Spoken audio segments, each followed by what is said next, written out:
మరో వ్యక్తి కారులోంచి దిగాడు. చనిపోయిన వ్యక్తి చేతుల్లోంచి ఫైల్ తీసుకుని వెళ్ళిపోయాడు.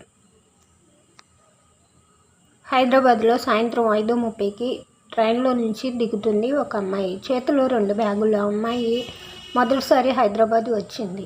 ఆమె ప్లాట్ఫారంలో ఉన్న చిన్న బెంచ్ మీద కూర్చుంది.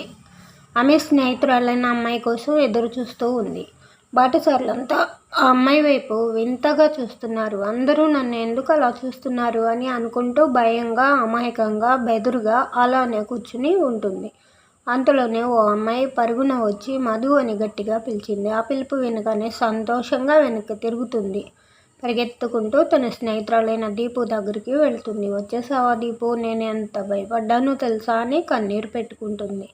వచ్చేసాను కాదే, ఎందుకో కన్నీళ్ళు, భయపడుతున్నావా అని అడుగుతుంది. నీకు తెలుసు కదా నేను హైదరాబాద్